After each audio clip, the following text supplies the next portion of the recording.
ازيكم يا شباب تالتة اعدادي عاملين ايه؟ اتمنى تكونوا بخير. النهارده ان شاء الله باذن الله هناخد اول درس جغرافيا. طبعا انت متعود ان انا اقول لك هناخد اول درس تاريخ، تاني درس تاريخ، ولكن المره دي هننزل اول درس وهنبدا باول درس جغرافيا، وان شاء الله باذن الله الحلقات الجايه او الحصص الجايه او الايام الجايه نبدا نخلص باقي المنهج واحده واحده. انت عندك المنهج بتاع الترم الثاني بيتكلم عن الانشطه الاقتصاديه اللي موجوده في العالم، زي الزراعه هتاخدها، والصناعه، التعدين هتاخد الثروه الحيوانيه والثروه السمكيه. والوحده الثانيه عندك بتتكلم عن الدول الناميه والدول المتقدمه. انت عندك 5 دول، عندك الهند، المانيا، نيجيريا، الولايات المتحده الامريكيه والبرازيل. طبعا ما تتخضش، مش هتاخد الخمسه، كل محافظه بتاخد 2. احنا البحيره بنسبه كبيره جدا هناخد نيجيريا والمانيا. المانيا ده طبعا دوله متقدمه، ونيجيريا دوله ناميه، ودول من الدول السهله، هي والهند والولايات والبرازيل كلهم سهلين يعني ما تقلقش. وطبعا التاريخ انت وقفت عند التاريخ في الترم الاول، وقفت عند طبعا الملك فاروق، وخدت طبعا ان القوات البريطانيه عملت حادثه قصر وحادثه فبراير 1942 لما خدت الدبابات بتاعتها وراحت حصرت قصر عابدين، واجبرت الملك فاروق على تعيين مصطفى باشا النحاس رئيسا للحكومه المصريه. وخدت ان النحاس لغى معاهده 36. معركه 25 يناير اللي كانت عند مبنى المحافظه بين القوات المصريين اللي في مبنى محافظة إسماعيلية وبين القوات البريطانية. وخدت حريق القاهرة يوم 26 يناير ووقفت هنا. هتكمل الترم التاني وهتاخد ثورة اسمها ثورة 1952، وده اللي عملها تنظيم اسمه تنظيم الضباط الأحرار، ولكن دي حلقة تانية وده موضوع تاني هنتكلم فيه ان شاء الله بعد كده. النهارده بقى عايز نبدا في الجغرافيا، وهنبدا في الدرس الاول اللي بيتكلم عن الزراعه في العالم. طبعا انت خدت قبل كده الزراعه، بس خدتها في الوطن العربي، والكلام ده كان الترم اللي فات او سنه تانية يعني. وخدت الزراعه في الوطن العربي، وخدت حاجات كتير جدا منها مناطق توطن الزراعه في الوطن العربي. السنه دي هتاخد نفس الكلام بس بشكل مختلف شويه. هناخد ايه؟ اول حاجه عايز اقول لك ان احنا عندنا انشطه اقتصاديه كتير، زي الزراعه، الصناعه، التجاره، السياحه. بص بقى، الزراعه هي من اقدم الانشطه اللي عرفها الانسان في التاريخ. الانسان عرف الزراعه من حوالي 5000 سنه. يبقى انا كده عرفت ان الزراعه هي من اقدم الانشطه اللي عرفها الانسان في التاريخ من 5000 سنه. والزراعه ادت الى الاستقرار، والانسان استقر على الاراضي استقر على الاراضي الخصبه اللي موجوده على ضفاف الانهار. تمام كده؟ تمام.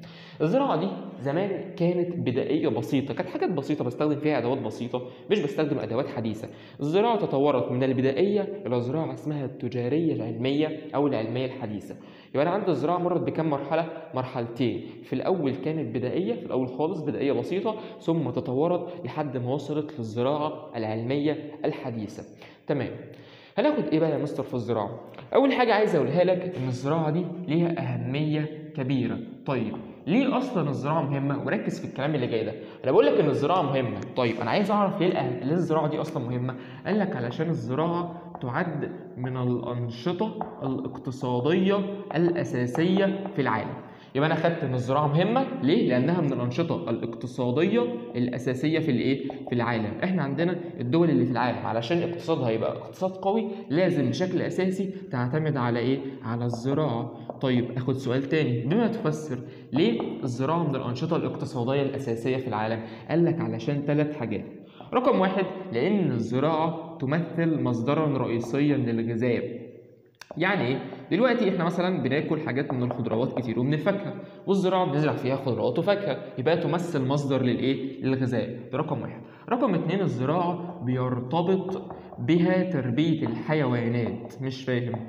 بص يا سيدي، انا مثلا لو عندي واحد عنده ارض زراعيه، هتقول لي تمام، هو بيقوم الصبح من النوم، بيغسل وشه، بيفطر، بيصلي طبعا، وبينزل الارض الزراعيه بتاعته. دايما تلاقي ان الفلاح ده بيربي في الارض الزراعيه بتاعته يا اما مواشي يا اما اغنام يا اما ماعز، بيربي الحاجات دي. ممكن مثلا تلاقي عنده حاجات زي الحمار او الحصان، برضه بيوكلوا من الحاجات اللي موجوده في الارض الزراعيه. وتلاقيه بيربي دواجن. يبقى دايما الحيوانات دي بترتبط بالزراعه. يبقى الزراعه مهمه ومن الانشطه الاقتصاديه الاساسيه في العالم، لانها تمثل مصدر للغذاء، ولانها او بيرتبط بها تربيه الحيوانات.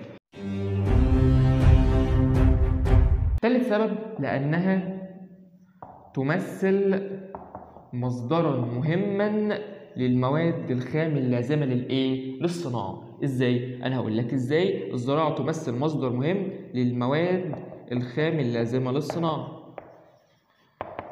بص يا سيدي، احنا عندنا حاجة اسمها الألياف.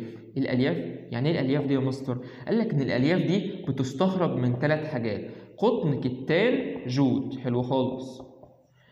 ال3 حاجات دول بقى بطلع منهم حاجة اسمها الألياف، والألياف بتدخل في صناعة حاجة اسمها المنسوجات أو الملابس أو النسيج. يبقى دلوقتي الزراعة فعلا مرتبطة بالصناعة أو بتمثل مصدر مهم للمواد الخام اللازمة للصناعة. إزاي؟ تقول لي عشان هي بتوفر لنا حاجة اسمها الألياف، ويتم استخراج الألياف من القطن والكتان والجود، والألياف دي بتخش في صناعة الملابس. طيب بتوفر حاجة تانية؟ قال لك بتوفر حاجة اسمها المطاط الطبيعي. في كده عند الغابات الاستوائية أشجار استوائية. الأشجار دي بتنزل عصارة، العصارة دي أنا باخدها ببدأ أنشفها وأعمل منها المطاط الطبيعي. يبقى أول حاجة هعرفها إن المطاط الطبيعي يستخرج من عصارة أشجار من عصارة أشجار استوائية، ودي جملة مهمة لازم تفضل معاك الترم كله.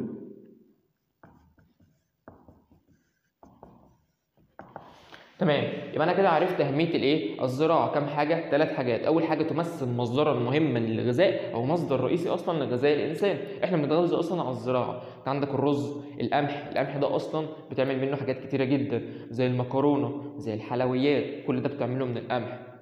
تمام. وعندك الرز، عندك الفواكه، عندك الخضروات، عندك قصب السكر اللي بتصنع منه السكر، والكلام ده هناخده بعد كده. فتقريبا غذاء الانسان كله اصلا بيجي منين؟ من الزراعه. الناس النباتيين اللي هم مش بياكلوا اللحوم اصلا لو مفيش زراعه هيموتوا، لان هم مش هياكلوا حاجه تانية، مفيش حاجه اصلا تانية ياكلوها غير الحاجات الزراعيه، الحاجات النباتيه اصلا. تمام كده؟ تمام. رقم 2 الزراعه بيرتبط بها تربيه الحيوانات.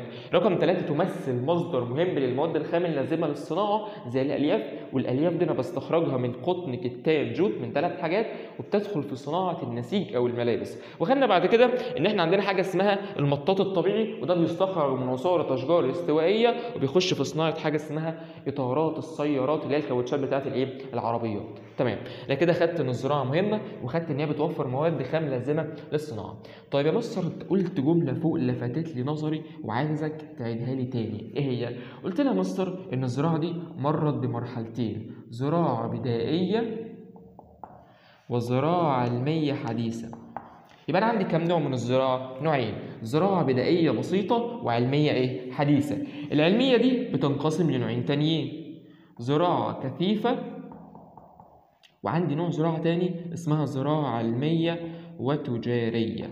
يبقى أنا كده عندي كم نوع من الزراعة عموما؟ نوعين: زراعة بدائية وزراعة علمية. الزراعة العلمية بتنقسم لنوعين تانيين: زراعة كثيفة وزراعة علمية وتجارية. أنت هتاخد ال3 أنواع في كل نوع. يعني مثلا هنبدا بالزراعه البدائيه البسيطه، هتاخد خصائصها اللي بيميزها وازاي اعرف ان هي زراعه بدائيه بسيطه، السكان بتوعها بيزرعوا ايه اصلا، يبقى هتاخد المحاصيل، وهتاخد بيزرعوا الحاجات دي فين، يبقى هتاخد اماكن الانتشار في ال3 انواع. تعالى كده نبدا بالزراعه البدائيه البسيطه. اول حاجه هنبدا بيها هي الزراعه البدائيه البسيطه، وقلت لك هناخد 3 حاجات. اول حاجه الخصائص اللي هي خصائصها، هناخد اماكن انتشارها يعني موجودة فين بالظبط في العالم، وهناخد تالت حاجة المحاصيل أو أهم المحاصيل اللي بزرعها أصلا أو اللي بيتم زراعتها في الزراعة البدائية البسيطة. تعال نبدأ في الخصائص. يعني الزراعة دي بتتميز بإيه؟ رقم 1 الزراعة البدائية البسيطة بيتم استخدام فيها أدوات بدائية بسيطة. هي أصلا اتسمت زراعة بدائية بسيطة عشان أنا بستخدم فيها أدوات بدائية بسيطة، مش بستخدم فيها أدوات حديثة، لا، بيتم استخدام فيها أدوات بدائية بسيطة. ده رقم 1.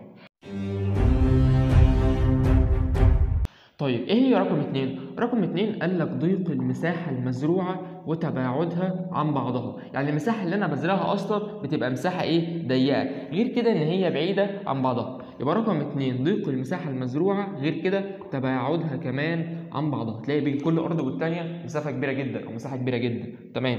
ايه تاني عندنا مصر؟ رقم 3 قال لك ان الزراعة البدائية البسيطة دي توفر الاحتياجات الغذائية اللازمة للسكان. مش فاهم. انا مثلا دلوقتي الزراعه البدائيه البسيطه دي بزرع قطعه ارض. الارض دي مثلا وليكن هنزرع فيها الارز. صاحب الارض يقول لك احنا الارض دي او القريه اللي احنا عايشين فيها كام واحد؟ يقول لك احنا مثلا 100 واحد. يقول لك خلاص انا هزرع 1000 كيلو رز، يعني طن كيلو رز، وهوفر لكل واحد 10 كيلو. طيب دلوقتي لو انا اديت لكل واحد 10 كيلو هيبقى عندي كام كيلو؟ 1000 كيلو. طب انا كده وفرت حاجه زياده؟ لا. يبقى انا كده هصدر حاجه؟ مستحيل. يبقى تاني، الزراعه البدائيه البسيطه توفر الاحتياجات اللازمه الغذائيه للسكان المحليين بس دون توفير فائض للتصدير. يعني انا بوفر الحاجات بتاعه السكان بتوعي.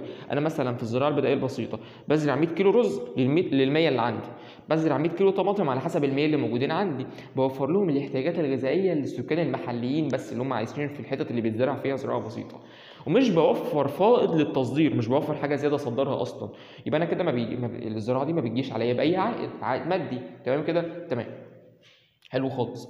يبقى انا كده خدت 3 خصائص. اول حاجه ان الزراعه البدائيه البسيطه يتم استخدام فيها ادوات بدائيه بسيطه. رقم 2 ضيق المساحه المزروعه وتباعدها عن بعضها. رقم 3 قلت لك ان هي توفر الاحتياجات الغذائيه للسكان مين؟ للسكان المحليين دون توفير فائض للتصدير. ما بتصدرش، ما فيش تصدير، يبقى تصدير غلط، ما فيش.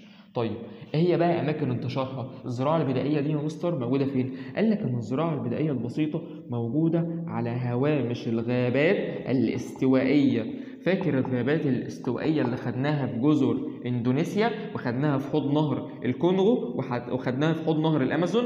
يبقى تاني انا عندي حاجه اسمها مناطق استوائيه وغابات استوائيه موجوده في اسيا، في اندونيسيا، موجوده في حوض نهر الكونغو، موجوده في حوض نهر الامازون. الثلاث مناطق دول فيهم ايه؟ فيهم زراعه بدائيه بسيطه. يبقى الزراعه البدائيه البسيطه موجوده على هوامش الغابات الاستوائيه زي حوض نهر الكونغو وحوض نهر الامازون وجزر اندونيسيا في اسيا، طبعا في قاره اسيا. طيب في الحته دي بس؟ قال لك لا، موجوده في مناطق حشائش السافانا. حشائش ايه؟ السافانا. وحشائش السافانا دي حشائش حاره. انت عندك حشائش حاره وعندك حشائش معتدله. السافانا حشائش حاره، الاستبسا حشائش معتدله. هو بقى بيقول لك ان هي موجوده في الحشائش الايه؟ السافانا. يبقى هي موجوده في حشائش الحاره. يبقى صح وغلط؟ توجد الزراعه البدائيه البسيطه في مناطق الحشائش الحاره، صح؟ طب حشائش السافانا برضه صح. ودي كده اماكن انتشار الزراعه البدائيه البسيطه. فاضل ايه؟ فاضل اهم المحاصيل. انا في الزراعه البدائيه البسيطه دي بزرع كم محصول؟ قال لك 4. اول حاجه الذره، تاني حاجه الموز، بعد كده حاجه اسمها كثافه، بعد كده حاجه اسمها يام. يبقى ذره، موز، كثافه، يام، 4 محاصيل تتم زراعتهم في الزراعه البدائيه البسيطه. واقعد كده ردد معاك: ذره، موز، كثافه، يام، 4 محاصيل بيتم زراعتهم في الزراعه البسيطه والبدائيه. وبكده نكون خلصنا الزراعه البسيطه والبدائيه. نخش بعد كده على الزراعه الكثيفه. تاني نوع هناخده هي الزراعه الكثيفه، وده اول نوع في الزراعه العلميه الحديثه. احنا قلنا ان احنا عندنا نوعين من الزراعه: زراعه بدائيه وده خدناه اللي هي بدائيه بسيطه، وزراعه علميه. والزراعه العلميه بتنقسم لنوعين: زراعه كثيفه وزراعه علميه وتجاريه. تعالى بقى ناخد حاجه اسمها الزراعه الايه؟ الكثيفه. ومن اسمها كده تحس ان في حاجه مكثفه، في حاجه بتتكرر. بص بقى، أول تعريف هيقابلك في المنهج هو تعريف الزراعة الكثيفة. يعني إيه كلمة زراعة كثيفة يا مستر؟ الزراعة الكثيفة يعني زراعة الأرض أكتر من مرة في العام الواحد. طيب ليه بزرع الأرض أكتر من مرة في العام الواحد؟ قال لك علشان أشبع احتياجات السكان المحليين من الغذاء. يبقى تاني، الزراعة الكثيفة تقول لي هي زراعة الأرض كم مرة؟ تقول لي أكتر من مرة في العام الواحد. طب ليه؟ عشان اشبع احتياجات السكان انهم المحليين من حاجه اسمها الايه؟ من حاجه اسمها الغذاء. تمام كده؟ وقفت عند كده؟ لا. طب انا ليه اصلا بزرع الارض اكتر من مره؟ اشمعنى؟ عشان مثلا السكان دول بياكلوا كتير تخان مثلا؟ اقول لك لا، مش عشان السكان دول بياكلوا كتير، علشان اصلا عدد السكان نفسه كتير.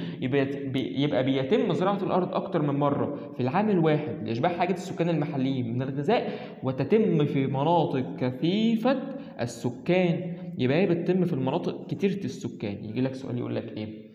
الزراعه الكثيفه تتم في مناطق قليلة السكان. غلط، تتم في مناطق كثيرة الايه؟ السكان.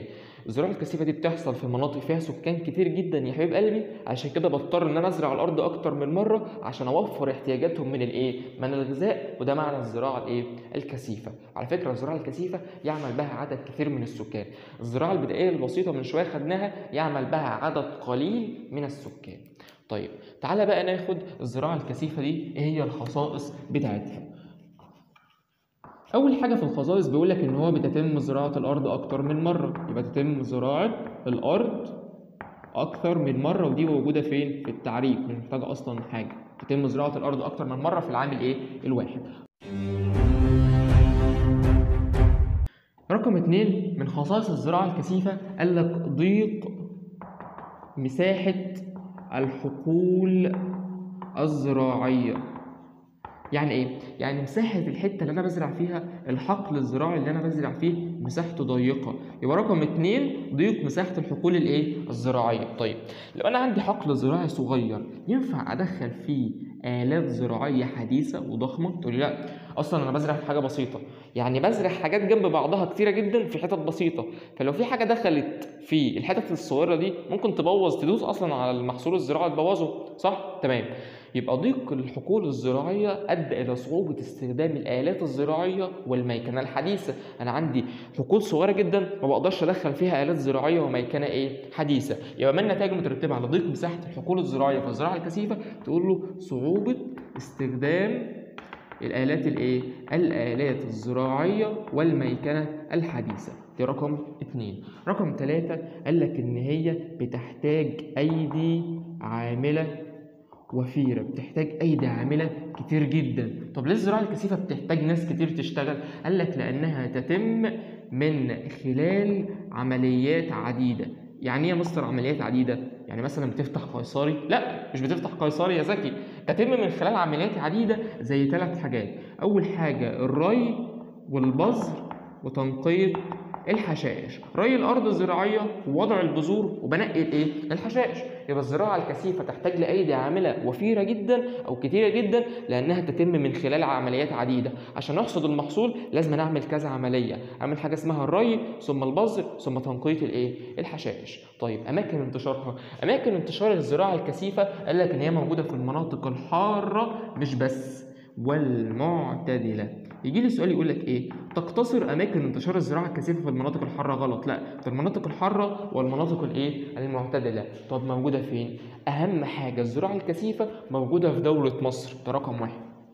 فين تاني؟ موجوده في جنوب امريكا الشماليه، وموجوده في اطراف امريكا الجنوبيه، موجوده في دوله الهند، موجوده في جنوب استراليا. ودي مناطق الزراعه او اهم مناطق الزراعه الكثيفه. عايزك بقى تقعد تردد مع نفسك كده وتقول ان الزراعه الكثيفه موجوده في جنوب امريكا الشماليه وحول امريكا الجنوبيه، وموجوده في جنوب استراليا والهند بجانب مصر.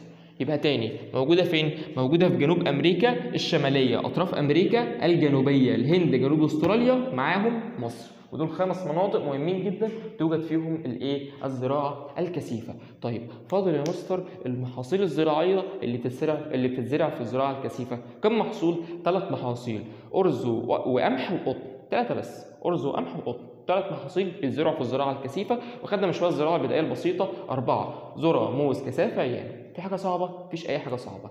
وبكده نكون خلصنا الزراعه الكثيفه. تعال على اخر حاجه عندنا النهارده، هي الزراعه التجاريه والعلميه. ناخد بعد كده اخر نوع من انواع الزراعه اللي عندنا، وهي الزراعه التجاريه والعلميه. هناخد في الزراعه التجاريه والعلميه 3 حاجات. اول حاجه خصائصها، رقم 2 اماكن انتشارها، اصلا موجوده فين، واخر حاجه هناخدها اهم المحاصيل. ركز معايا بقى في الزراعه التجاريه والعلميه علشان فيها كلام كتير. أول حاجة الزراعة التجارية والعلمية بين قوسين تعرف بالزراعة الواسعة. طيب ليه بسميها الزراعة الواسعة؟ عشان أول حاجة في خصائصها تتم في مزارع واسعة. يبقى تاني، أول حاجة في الزراعة التجارية والعلمية إن هي تعرف بالزراعة الواسعة. طب ليه؟ عشان هي تتم في مزارع واسعة. طيب لما يبقى عندي مزارع واسعة بعمل فيها الزراعة التجارية والعلمية. فاكر لما خدت من شويه الزراعه الكثيفه وقلت لك ان هي بتتم في حقول صغيره او ضيق الحقول الزراعيه، وده بيؤدي لصعوبه استخدام الالات والميكنه الزراعيه. طب لما يبقى عندي بقى حقول واسعه، اراضي واسعه 200 فدان و300 فدان، يبقى ده يسهل استخدام يسهل استخدام الالات الزراعيه والطرق العلميه الحديثه. يبقى رقم 2 بيسهل استخدام الالات الزراعيه والطرق العلميه الحديثه. طيب حلو خالص. أنا عايز أديك كده مثال على الكلام ده. لو أنا عندي أرض زراعية وبزرع فيها نوع زراعة اسمه التجارية والعلمية. الأرض دي مثلا نفترض إن هي 10 فدادين، مش هقول لك 100 فدان أو 200 فدان، 10 فدادين بس. طيب علشان الأرض الزراعية دي تطلع لي أحسن إنتاج ممكن، الأرض دي محتاجة 1000 عامل. أنا هدي مثلا العامل الواحد 100 جنيه، يبقى 1000 في 100 بيساوي 100,000 جنيه. أنا كده هدفع لهم ميزانية ضخمة جدا، ده الكلام ده في اليوم الواحد، أنا هدفع لهم 100,000 جنيه في اليوم. طب لو فضلوا معايا 10 أيام يبقى أنا كده هديهم 1,000,000 جنيه. طيب جه واحد ذكي قال لك إيه؟ بص يا سيدي، أنا عندي مزارع واسعة، أنا مش هجيب عمال أصلا وأديهم فلوس، أنا هجيب آلات زراعية. بدل ما اجيب عمال اديهم فلوس، انا عايز اجيب الات زراعيه. هجيب مثلا مكن زراعي ب2 مليون، وده هيشتغل معايا على طول وطول السنه، مش هيشتغل معايا شهر ولا 2 بس. يبقى انا كده هوفر فلوس كتيره جدا. قلت لك ان دول هياخدوا كل 10 ايام مليون جنيه. طب لو مثلا هيشتغلوا شهر يبقى هياخدوا 3 مليون، شهرين 6 مليون، 3 شهور 9 مليون. طب العامل بقى او صاحب الارض الزراعيه اللي بيعمل فيها زراعه تجاريه وعلميه قال لك انا عندي مزارع واسعه اصلا. طيب حلو خالص، انا اجيب احسن وافضل، يعني اجيب الات ومكن زراعي ويوفر لي اكتر في الفلوس. يبقى أدى اتساع مساحة الزراعة التجارية والعلمية إلى استخدام الآلات الزراعية والميكنة والطرق العلمية الحديثة، مما أدى إلى قلة العمالة وبالتالي قلة التكاليف. يعني أنا دلوقتي لما قللت عدد العمالة أدى إلى قلة التكاليف. هفكرك بحاجة رخمة في الترم الأول، وهو عباس باشا الأول. عباس باشا الأول ده كان من أوائل خلفاء محمد علي باشا. عباس باشا ما كانش فيه فلوس في مصر. الراجل ما راحش يستدان من الدول الأوروبية زي محمد سعيد باشا اللي عقد أول بنك من أحد البنوك أو عقد أول قرض من أحد البنوك البريطانية. عباس باشا قال لك لا، أنا مش هستلف من حد، أنا هقلل عدد المدارس وهقلل عدد المصانع وهقلل حجم الجيش وهعطل الترسانة البحرية. أنا آسف إن أنا بفكرك بمنهج وحش يعني، بس ومنهج ممكن يكون كان صعب معاك وليك ذكريات وحشة معاه، بس عشان أسهل لك الموضوع. عباس باشا قال لك ان انا هقلل حجم الجيش عشان ما اديش ناس فلوس كتير. اربط الكلام ده بنفس الموضوع ده. استخدام الالات الزراعيه هيقلل عدد العماله. انا لما اجيب مكن زراعي يشتغل اكيد ما فيش ناس هتيجي تشتغل، او على الاقل في واحد او اتنين هيشغلوا المكن ده. مش هجيب 100 واحد يشتغلوا، لا انا هجيب واحد او اتنين. يبقى الالات الزراعيه لما استخدمها في الزراعه التجاريه والعلميه هتقلل العماله، ولما اقلل العماله هقلل التكاليف، ودي من خصائص الزراعه التجاريه والعلميه. نخش بعد كده على أماكن انتشار الزراعة التجارية والعلمية. الزراعة التجارية والعلمية موجودة في 3 قارات. أول قارة هي أمريكا الشمالية، تاني قارة هي قارة آسيا، طبعا دي هتبقى مطولة معاك على فكرة طول المنهج، بالذات الهند والصين خليك احفظهم على طول. تالت قارة هي قارة أوروبا. طيب بزرع إيه في كل قارة؟ تعال نشوف. قال لك أمريكا الشمالية خاصة الولايات المتحدة الأمريكية بزرع هناك قمح وقطن. يبقى أمريكا الشمالية خاصة الولايات المتحدة الأمريكية بزرع قمح وقطن. آسيا قال لك خاصة جنوب شرق آسيا بزرع هناك مطاط وشاي. وأوروبا بزرع قمح. يبقى تاني، أماكن انتشار الزراعة التجارية والعلمية تقول لي أمريكا الشمالية خاصة الولايات المتحدة الأمريكية قمح وقطن. آسيا جنوب شرق آسيا مطاط وشاي. أوروبا قمح. تفضل تكررهم لحد ما تحفظهم للآخر. طيب إيه هي المحاصيل؟ لسه قايل لك المحاصيل أهي، قمح قطن مطاط شاي. يبقى قمح وقطن مطاط وشاي، ودول 4 محاصيل زراعية بزرعهم في الزراعة التجارية والعلمية. يبقى انا كده خدت 3 انواع من الزراعه، زراعه بدائيه او نوعين، زراعه بدائيه بسيطه، وخدت نوع تاني اسمها زراعه علميه، ودي بتنقسم لنوعين، زراعه كثيفه وزراعه تجاريه وعلميه. وخدنا في الزراعه الكثيفه ضيق المساحه المزروعه، ودي حاجه مميزه وده يؤدي لصعوبه استخدام الالات الزراعيه والمكنه الحديثه. خدت في الزراعه التجاريه والعلميه اتساع مساحة الأراضي المزروعة، وده بيؤدي لسهولة استخدام الآلات والميكنة الحديثة والطرق العلمية، وده بيؤدي لقلة العمالة بالتالي قلة التكاليف. ولحد هنا نكون خلصنا نصف الدرس الأول واللي كان بيتكلم عن أنواع الزراعة. النص الثاني بيتكلم عن المحاصيل الزراعية، وده إن شاء الله بإذن الله هننزله في حلقة تانية قريب جدا. انا مش بدي على منصه، عشان الناس اللي دخلت قالت لي مستر طب انا عايز اخش على منصه يمكن تنتظم. انا مش بدي، ماليش حاليا اي منصات، مش بنزل اي حصص على اي منصات، ومش بنزل اي حصص تانية على اي حاجه على اليوتيوب او السوشيال ميديا عموما، هو اليوتيوب بس، اي حصص تانية غير اللي بتنزل يعني.